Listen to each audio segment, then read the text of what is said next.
হিজরি বর্ষের তৃতীয় মাস রবিউল আওয়াল, যে মাসের সঙ্গে জড়িয়ে আছে প্রিয় নবী সাল্লাল্লাহু আলাইহি ওয়াসাল্লামের জন্ম ও মৃত্যুর ইতিহাস। এজন্য মাসটি মুসলিম উম্মার কাছে অত্যন্ত তাৎপর্যমণ্ডিত। রবিউল আওয়াল শব্দের অর্থ বসন্তের শুরু বা প্রথম বসন্ত। এ মাসকে এ নামে নামকরণ করা হয়েছে বসন্তকালের শুরু লগ্ন হওয়ার কারণে। বিশ্বনবী হযরত মুহাম্মদ সাল্লাল্লাহু আলাইহি ওয়াসাল্লাম জন্মগ্রহণ করেছিলেন মক্কার শিবে বনু হাশিমে সুবাহে সাদিকের সময়।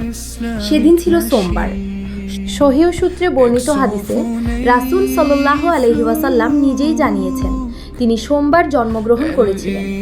আবু কাতাদা আনসারী রাদিয়াল্লাহু আনহু বলেন, সুইলা সাল্লাল্লাহু আলাইহি ওয়াসাল্লাম আন সৌমি ইয়ৌমিল ইতনাইন কল যাকা ইয়ৌমুন উলিদতু ফিহি ওয়া ইয়ৌমুন বুইতু ও উনজিলা আলাইয়া ফিহি। রাসূলকে প্রতি সোমবার রোজা রাখার কারণ সম্পর্কে জিজ্ঞাসা করা হলে তিনি বলেন, এদিনে আমি জন্মগ্রহণ করেছি এবং এদিনে আমাকে নবুয়াত প্রদান করা হয়েছে, অথবা এদিনে আমার উপর ওহী অবতীর্ণ হয়েছে। সহিহ মুসলিম 1162। প্রসিদ্ধ মত অনুযায়ী দিনটি ছিল রবিউল আউয়াল মাসের 12 তারিখ। এই মত পোষণ করেছেন তার সাহাবী ইবনে আব্বাস রাদিয়াল্লাহু আনহু ও জাবের রাদিয়াল্লাহু আনহু।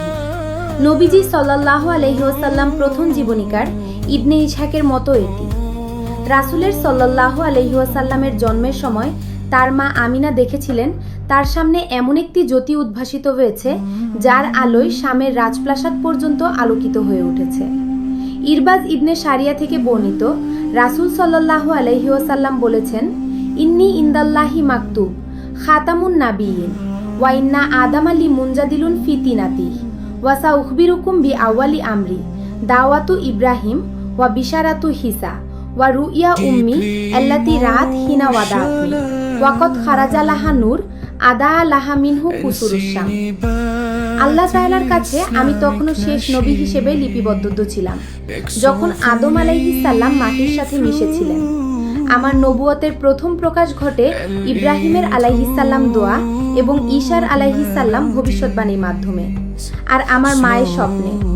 তিনি আমাকে প্রসবকালে দেখেছিলেন তার সামনে একটি জ্যোতি উদ্ভাসিত হয়েছে যার আলোয় সিরিয়ার রাজপ্রাসাদ পর্যন্ত আলোকিত হয়ে উঠেছে। এছাড়া নবীজির সাল্লাল্লাহু আলাইহি ওয়াসাল্লামের জন্মের সময় কিসরার রাজপ্রাসাদের স্তম্ভ ধসে পড়া, অগ্নিপূজকদের আগুন নিভে যাওয়া সহ কিছু অলৌকিক ঘটনা ঘটেছিল বলে প্রসিদ্ধ থাকলেও এগুলোর নির্ভরযোগ্য কোনো সূত্র পাওয়া যায় না। জন্মের পর নবজাতক মুহাম্মদকে সাল্লাল্লাহু আলাইহি ওয়াসাল্লাম দাদা আব্দুল মুত্তালিবের কাছে নিয়ে যাওয়া হয়। তিনি তাকে দেখে অত্যন্ত আনন্দিত হন, তাকে নিয়ে কাবায় প্রবেশ করেন, একটি দুম্বা জবাই করেন এবং তার নাম রাখেন মুহাম্মদ, অর্থাৎ প্রশংসিত। নবীজির সাল্লাল্লাহু আলাইহি ওয়াসাল্লাম চাচারাও তার জন্মের খবরে অত্যন্ত আনন্দিত হন।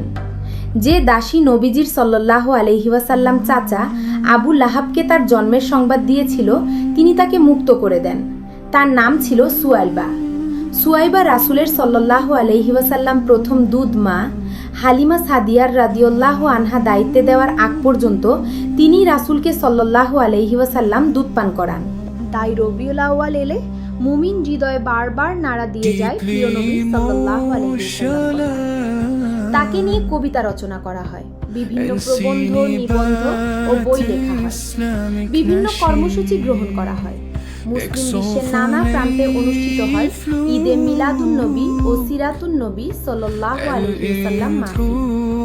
বিভিন্ন মুসলিম দেশে 12 রবিউল আউয়াল সরকারিভাবে ছুটি ঘোষণা করা হয়। সবচেয়ে বড় কথা হলো মহানবী সাল্লাল্লাহু আলাইহি ওয়াসাল্লামের আদর্শের অনুসরণ কোনো বিশেষ দিনের সঙ্গে সম্পৃক্ত নয়।